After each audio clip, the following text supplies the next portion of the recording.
19세기와 20세기 세계사. 이 강의에선 19세기와 20세기의 세계사를 다룹니다. 전체 내용은 다 다룰 수 없고 소위 근대와 현대의 특징에 대해서 간단하게 살펴보도록 하겠습니다.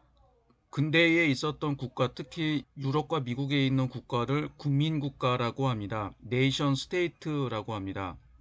이 국민국가는 혈통이 아니라 어떤 나라의 국가에 속했다라고 하는 정체성이 중요합니다.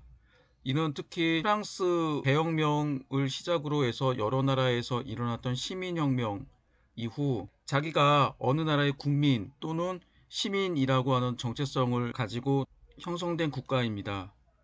하지만 이런 네이션 스테이트는 근대 이전에 이미 근세부터 점차로 발전해 왔다라고 보기도 합니다. 근대의 또 다른 특징의 한 가지는 민주주의의 발전입니다. 멀리 거슬러 올라가면 네덜란드의 독립운동, 흔히 네덜란드 독립혁명이라고 하는 유럽에서 그나마 공화제 국가가 세워지게 되는데, 직접적으로는 미국의 독립운동, 그리고 그 이후에 만들었던 미국의 헌법, 그리고 프랑스 대혁명, 그 다음에 7월혁명, 2월혁명. 이 7월혁명과 2월혁명은 유럽 각국에 큰 영향을 주게 됩니다. 그래서 이런 시민혁명의 결과 때 권력을 행사했던 왕의 권력이 줄어들고 주로 의회를 통해서 의회 민주주의가 발전하게 됩니다. 그리고 의회와 각종 선출직을 뽑는 선거라고 하는 게 중요하죠. 그래서 선거는 피선거권과 선거권이 있습니다. 그래서 이런 것들이 점차적으로 확대됩니다. 선거권은 원래 근세부터 지배층, 처음에는 귀족, 그 다음에는 시민이라 불렸던 일부 상공업자들 또는 대토지 소유자와 중소규모의 토지 소유자 등등 주로 귀족과 평민들 중에서 상층 평민들에게 선거권이 주어졌습니다. 그리고 이 선거권을 얻기 위해서 일정 금액 이상의 세금을 납부해야 되는 조항도 있었습니다. 그러다가 이런 것들이 점차적으로 피지배계층으로 선거권이 확대됩니다. 특히 프랑스와 영국의 사례를 보게 되면 지배층들이 선거권을 피지배계층한테 주었던 것이 아니라 이들이 투쟁을 통해서 획득을 했던 거죠. 산업혁명 당시에 영국의 노동자들이 차티스트 운동을 벌여서 임금 인상과 노동시간 단축뿐만 아니라 선거권을 요구하게 됩니다. 그래서 이들에게 선거권을 주는 방향으로 영국의 정치가 바뀌어가죠. 그래서 처음에는 도시노동자, 그 이후에는 일반 농촌이나 기타 지역에 있는 사람들한테도 선거권이 확대됩니다. 그 다음에 여성에게 선거권을 주게 되었던 것은 19세기 말부터 여성에게도 선거권을 주었던 나라들도 있지만 대부분 20세기 이후에 여성들에게도 선거권을 주게 됩니다. 여기서도 마찬가지로 여성들이 선거권을 얻기 위해서 투쟁을 많이 했습니다. 미국과 영국에 있었던 상류층 출신들의 여성들이 선거권을 얻기 위해서 어떤 사람은 스스로 경마장에서 자기 목숨을 던진 사람들도 있었습니다. 여성들에게 선거권을 주게 됐던 결정적인 계기는 1차 세계대전이었습니다.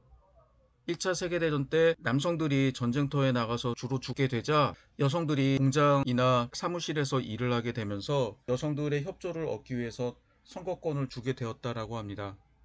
민주주의의 발전과 함께 중요한 게 산업화입니다. 산업화는 산업혁명, 기술발전, 도시화 등등을 이야기하게 됩니다. 산업혁명은 19세기 초중반에 영국에서 시작했던 거대한 변혁을 이야기를 하게 됩니다.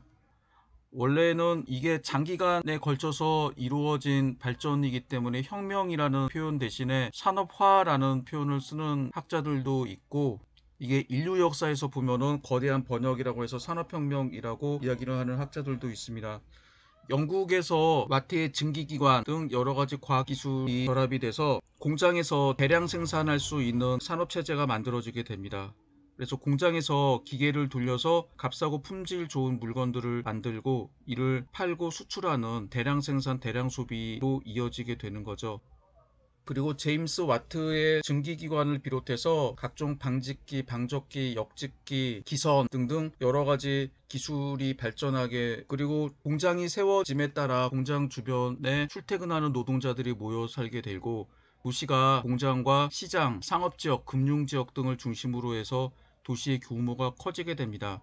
그 전에는 단순하게 도시의 인구가 많았다라고 하면 이 시대부터 도시의 기능이 상당히 복잡해지게 됩니다. 그 전에는 그리고 이처럼 대량 생산 대량 소비 체제를 갖추게 됐던 유럽의 여러 나라들이 자신들이 원료를 싸게 공급하고 자신들이 만들었던 상품을 팔 수 있는 땅을 원하게 됩니다. 이를 식민지라고 하죠. 그래서 유럽에 있는 여러 나라들이 비유럽 지역, 아프리카, 아시아, 오세아니아 등지로 진출하게 되면서 그 지역을 자기들의 경제적인 식민지로 삼게 됩니다. 그러면서 유럽이 비유럽 지역을 지배하게 되는데 이를 서세 동점이라고 합니다. 산업화의 결과 빈부의 격차가 심해지게 됩니다. 산업자본가 즉 공장주, 회사의 주인들은 돈을 많이 버는 데 비해서 이 당시 노동자들은 12시간 이상의 노동은 기본이었습니다. 그래서 이런 자본주의의 문제를 실현하기 위해서 여러 가지 사상이 등장합니다. 공산주의와 사회주의, 뭉뚱그려서 공산주의와 사회주의라고 이야기를 하게 되는데 다양한 사상과 이념이 만들어지고 일부는 실제로 실험까지 하게 됩니다. 여기서 보시고 있는 도표는 여러 나라의 산업화 과정입니다. 영국, 프랑스, 독일, 미국, 러시아, 일본 여러 나라들의 산업화 과정은 서로 달랐습니다. 영국에서는 와트가 발명한, 정확히 말하면 개량한 증기기관이 석탄을 떼서 물의 힘으로 기계를 돌리는 이 증기기관 덕분에 대량 생산할 수 있는 기계공업이 발전하게 됩니다.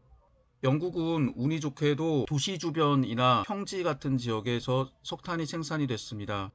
그래서 이 석탄을 운반하기 편리한 지역에 있었죠. 그래서 이런 석탄을 바탕으로 해서 석탄산지 주변에 공장이 들어서게 됩니다. 그리고 처음에는 면화를 실을 만들고 옷감을 만드는 방직공업, 방적공업 등 경공업에서 시작해서 이런 방직공업에 기계를 파는 기계공업, 기계를 만들기 위해서는 철이 필요하죠. 그래서 철광석을 캐서 철을 만들고 이걸 기계로 만드는 방산업, 제철업, 기계공업 등 중공업이 발전하게 됩니다. 그러면서 나중에 영국에서는 제조업에 돈을 대주는 금융업이 발전하면서 영국의 수도 런던, 정확히 말하면 런던 시티는 세계 금융의 중심지가 됩니다. 물론 20세기에 뉴욕에 그 자리를 내어주긴 하지만요. 프랑스는 완만한 산업화라고 하는데 다른 나라와 달리 도시화가 덜 되었다라고 하는 게 프랑스의 가장 큰 특징입니다. 프랑스에서 인구가 가장 많은 도시가 파리라고 하는데 파리와 그 주변에 있는 수도권, 두 번째 도시가 리옹, 세 번째 도시가 마르세유인데 리옹과 마르세유는 인구 100만이 넘지 않은 도시입니다. 그리고 프랑스는 도시 주변에 석탄이 많지 않은 나라였기 때문에 주로 수력을 이용한 수력을 에너지로 해서 기계들을 돌렸습니다. 그리고 프랑스는 프랑스 대혁명, 7월혁명, 2월혁명 등등 여러 가지 정치적인 사건 때문에 많이 가려졌지만 프랑스는 영국과 아울러 과학기술이 발전한 나라였습니다. 그래서 지금도 향수와 비누와 같은 사치성 소비재 상품부터 해서 전기, 알루미늄, 자동차 그리고 무기 산업 등 다양한 경공업부터 중화공업까지 발전했습니다. 프랑스에서 산업화가 되는데 결정적인 역할을 했던 것은 나폴레옹 3세입니다. 나폴레옹 3세는 자기 삼촌이 보나파르트 나폴레옹이었죠. 자기 삼촌 덕분에 대통령이 되고 쿠데타를 일으켜서 황제가 되었던 인물인데 자기 지지 세력들에게 경제적인 혜택을 주기 위해서 산업화 정책을 실시하고 특히 파리 등 공공토목공사를 하게 됩니다.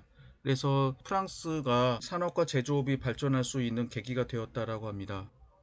미국은 1860년대 남북전쟁 이후 제조업이 급속히 발전합니다. 남북전쟁은 흑인 노예를 해방시키기 위한 전쟁이었다라고 하지만 당시 영국의 공산품 수입을 반대하여 보호무역을 주장했던 북부와 영국의 면화 등을 팔면서 영국의 값싼 공산품을 수입을 했던 남부 사이의 경제적 이익 충돌 때문에 벌어진 전쟁입니다. 그래서 결국 남북전쟁 당시 전쟁 특수를 경험하게 되면서 1860년에서 80년 사이에 미국의 제조업이 비약적으로 발전하게 됩니다. 미국이 경제가 발전할 수 있었던 가장 중요한 이유는 석탄과 석유 같은 에너지원이 풍부했다라고 하는 점도 있었지만 유럽에서 건너오는 많은 이민들 덕분이었습니다. 이런 이민들은 값싼 노동을 제공하는 존재였었고 미국 안에 인구가 급증하게 되면서 미국 시장 자체가 커다란 소비 시장이 됩니다. 그래서 미국에 있는 기업들은 굳이 수출을 하지 않더라도 미국에 있는 인구를 상대로 하더라도 많은 물건들을 만들어서 팔 수 있었습니다. 독일은 영국, 프랑스, 미국보다 경제 발전에 늦게 뛰어들었습니다. 그래서 정부가 중심이 돼서 은행을 만들고 대학이나 화학연구소 같은 과학기술 기관을 만들어서 소위 산학협력이 잘 이루어지도록 했습니다. 이 은행에 정부에서 많은 자금을 들여서 은행을 만들었었고, 독일이 좀 다른 점은 은행에서 돈을 빌려주면서 일부분은 그 회사의 주식으로 맞교환하게 됩니다. 그러면서 주주로서 그 회사의 회계 문제까지도 나쁘게 말하면 간섭, 좋게 말하면 감독하게 됩니다. 그리고 독일 경제의 가장 큰 특징은 대기업뿐만 아니라 중소기업이 이미 19세기부터 골고루 함께 발전했다고 하는 점입니다. 독일에서는 특히 유기화학을 바탕으로 한 화학공업이 상당히 발전했습니다.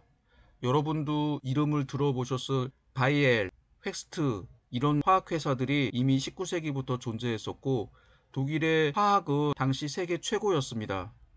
화학뿐만 아니라 모든 방면에서 독일이 학문 과학기술에서 최고여서 당시 전 세계의 과학계에서는 논문을 쓸 때 독일어로 요약문을 쓰는 게 일반적이었다라고 할 정도였습니다.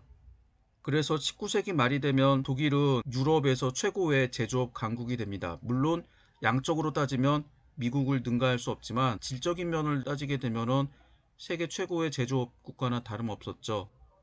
러시아는 독일의 발전 모델을 받아들였습니다. 그래서 은행을 만들고 과학기술 인력을 양성하게 됩니다. 그래서 제조업에 박차를 가해서 19세기 말 20세기 초에는 여러분들이 의외라고 생각할지는 모르겠지만 전 세계에서 7대 제조업 강국의 하나였습니다. 그러나 1차 세계대전이 일어났던 1914년 기준으로 보게 되면 농업이 80% 이상이었다라고 합니다. 농민이 80% 이상이었고 광공업 노동자가 2% 정도였다라고 하는데, 러시아는 수도였던 상트페테르부르크와 모스크바 같은 몇 개 도시에서만 제조업이 발전했다라고 하는 한계가 있었습니다. 일본은 독일의 모델을 그대로 이어받았는데 주로 전쟁을 하기 위한 군수 산업과 조선업의 비중이 지나치게 컸습니다. 그리고 전쟁 특수에 의존하는 경제였습니다. 다음으로 현대의 특징에 대해서 살펴보도록 하겠습니다. 사실 현대라고 하는 단어가 학문적인 용어인지는 알 수 없는데 되게 우리가 지금 살고 있는 시대를 현대라고 부르긴 합니다. 주로 20세기를 현대라고 하는데 20세기와 21세기이죠. 제국주의 열강들이 서로 싸우게 됩니다. 이게 제1차 세계대전과 제2차 세계대전입니다. 제1차 세계대전과 제2차 세계대전 때 물론 유럽 사람들뿐만 아니라 아프리카와 아시아인들도 전쟁에 강제로 참전하게 되는데, 이 두 전쟁의 결과 유럽에 있는 나라들이 경제적 군사적으로 몰락하게 됩니다. 그리고 두 세계대전 때 초반부에는 물자만 팔다가 나중에 전쟁에 개입해서 승전국이 됐던 미국이 전 세계를 지배하게 되죠. 이것을 팍스 아메리카나라고 합니다. 그리고 1948년 이후에 아프리카와 아시아의 여러 나라들이 독립하게 됩니다. 식민지로부터 독립을 하게 됩니다. 1차 세계대전이 끝났던 1945년부터 지금까지는 미국이 지배하는 세계입니다. 그래서 미국이 세계를 지배한다라는 뜻에서 팍스 아메리카나라고 합니다. 팍스는 평화라고 해서 미국이 만든 평화라고 하는 뜻을 가지고 있습니다만 말과는 달리 전쟁이 상당히 많은 시기입니다. 2차 세계대전 이후 서방의 미국과 서유럽을 중심으로 한 자본주의 세력과 소련을 중심으로 한 공산주의 세력이 대립했습니다. 이를 냉전이라고 합니다. 그리고 미국과 소련 이 양쪽에 협력하지 않고 중립을 지키는 세력이 있었습니다. 이를 제3세계라고 합니다.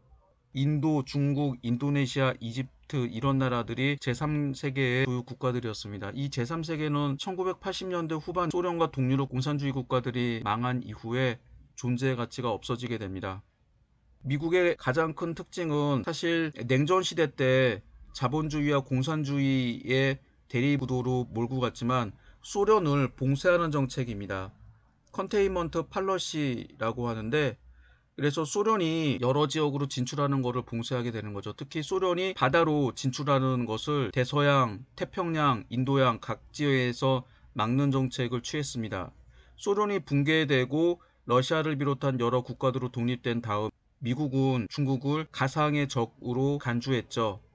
그리고 2006년부터 8년 사이에 있었던 금융위기 이후에 중국이 경제적으로 부상하게 되면서 미국과 G2가 됩니다. 그래서 경제적으로는 미국과 중국이 중요한 역할을 하게 되는데, 그 이후부터 미국은 중국을 견제하면서 중국이 바다와 육지로 진출하는 것을 봉쇄하는 정책을 취하게 됩니다. 그래서 이름은 소련에서 중국으로 바뀌게 됐지만 봉쇄 정책은 계속되고 있는데, 현재 상태에서 보면 코로나 사태 때문에 미국이 중국을 견제하는 게 쉽지는 않다라고 합니다. 2006년부터 2008년 사이에 있었던 금융위기는 사실 미국 애들이 자기네들의 금융 문제를 배째라식으로 하면서 전 세계에 있는 모든 사람들한테 고통을 안겨줬습니다. 그래서 현재로는 달러 패권이 약화가 되고 중국이 달러 패권에 도전할 것이냐라고 하는 게 전 세계 금융업자들의 관심사입니다. 아직까지는 그럴 가능성이 상당히 적긴 합니다만, 중국은 조용히 위안화를 전 세계의 기축통화로 만들려고 하는 작업을 하고 있고, 미국은 이를 견제하기 위해서 다양한 정책을 취하고 있습니다.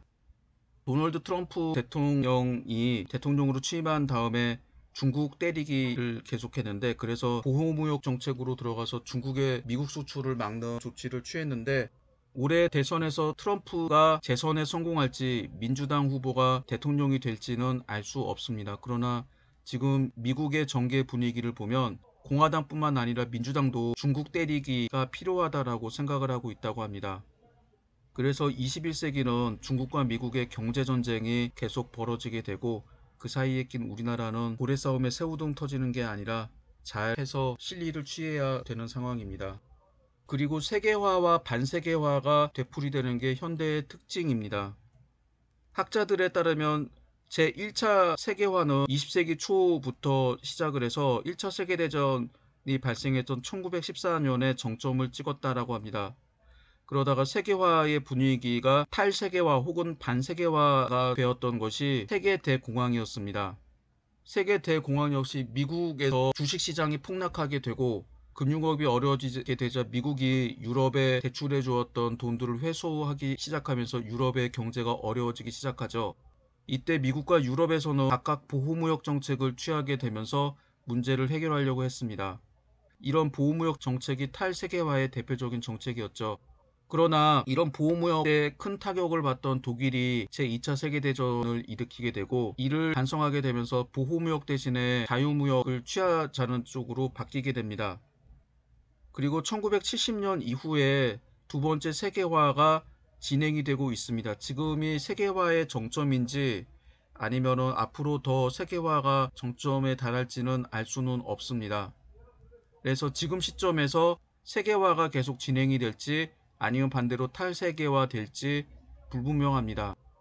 불과 올 초까지만 하더라도 세계화가 계속 진행이 될 거라고 생각을 했는데, 작년 11월, 12월 중국 우한을 중심으로 해서 퍼졌던 코로나 바이러스가 전 세계로 퍼지게 되면서 서로 코로나 바이러스 확산을 막기 위해서 처음에는 한두 나라가 외국과 문을 닫기 시작하더니 지금은 모든 나라들이 문을 닫았습니다. 그래서 우리가 지금 경험하고 있는 것들은 해외에 여행을 가고 싶어도 여행을 갈 수 없는 세상이 되었죠. 그래서 이 코로나 바이러스 사태 이후에 세계는 많이 바뀔 것이라고 합니다. 그 전에는 중국에서 값싼 노동력을 바탕으로 해서 물건을 만들어서 파는 경제 구조였다라고 합니다. 코로나 바이러스 사태 이후 모든 나라들이 생각을 하는 거죠. 아니, 어떻게 마스크와 면봉 같은 것도 제대로 만들 수가 없지?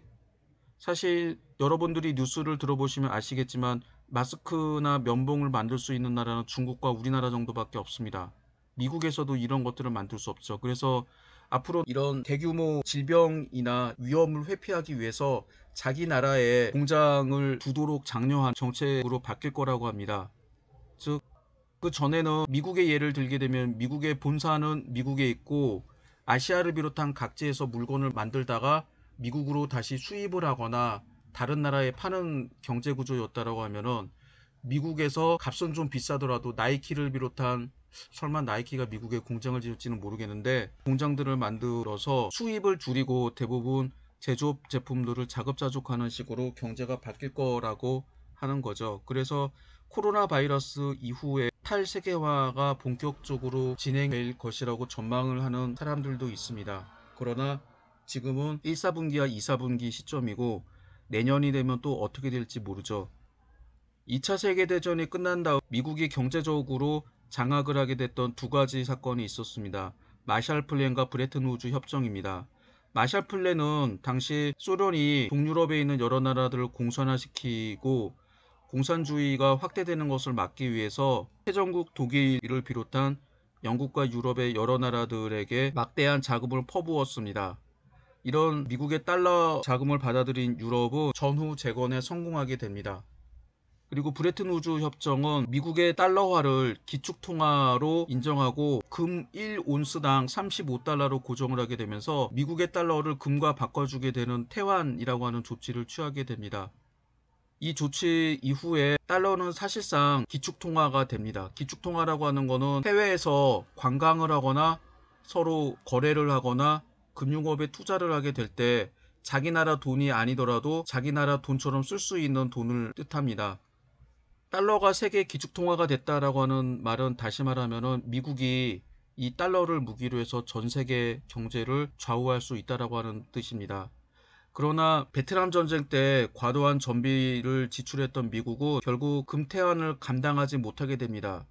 태환화폐의 가장 큰 특징은 예를 들어서 우리나라가 달러를 많이 모았다라고 하면 금이 필요하게 되면 달러를 미국의 중앙은행 격인 FRB에 주고 금으로 바꿀 수가 있습니다. 이렇게 되면은 금 보유고와 달러 보유고 사이에서 균형이 일어나게 되는데 문제는 이 당시 프랑스를 비롯한 많은 나라들이 달러를 금으로 바꿔달라고 하는데 바꿔줄 금이 부족한 상태가 됩니다. 이에 1971년 닉슨이 금태환 정지를 시킵니다. 그 이후에 달러는 금으로 바꿔주지 않습니다. 그럼에도 불구하고 달러가 지금까지 휴지에 불과한 달러가 돈처럼 사용되고 있는 것은 미국의 강력한 군사력 그리고 원유 매매 대금을 반드시 달러로 결제하는 시스템 때문입니다. 그 이후 1970년대 후반부터 신자유주의와 세계화가 진행이 됩니다. 1970년대 후반에 미국에선 레이건, 영국에선 대처가 각각 대통령과 수상이 되는데 이 두 사람이 신자유주의 정책을 밀어붙입니다. 신자유주의는 쉽게 말하면 작은 정부, 자유방임을 뜻하게 되죠. 그래서 정부의 역할을 축소시키고 규제를 철폐하게 됩니다. 그리고 그 전부터도 있었지만 회사들이 외국에 공장을 만들게 되고 그리고 금융업도 자기 나라가 아니라 외국에 투자할 수 있는 이런 식으로 해서 세계화 정책이 실시가 되죠. 그러나 이런 정책의 가장 큰 단점이 되었던 것이 우리는 지금 보고 있습니다. 아웃소싱이라는 이름으로 소위 국제 경쟁력이 없는 제조업들을 해외에 다른 나라에 공장을 세웠던 여러 나라들은 지금 코로나 사태가 되면서 기본적인 필수품을 공급받을 수 없는 상황이 됩니다. 그리고 작은 정부를 명목으로 복지나 의료 예산을 깎게 되는데 그래서 대부분의 나라들이 코로나 바이러스 감염이 됐음에도 불구하고 이거를 진단을 받거나 치료를 받을 엄두를 내지 못하게 됩니다. 우리나라 같은 경우 진단 비용이 14만원, 16만원이라고 하는데 그나마 정부에서 대주거나 의료보험을 통해서 해결이 되고 심지어는 치료 비용까지도 정부가 부담하는 데 비해서 미국 같은 나라는 지금 보조금을 줘서 진단까지는 어떻게 자기 돈 안 내고 할 수 있지만 그 다음에 2억 원이나 되는 치료 비용은 개인이 부담해야 됩니다. 결국은 코로나 바이러스 확진자로 밝혀지더라도 돈이 없으면 죽게 되는 거죠.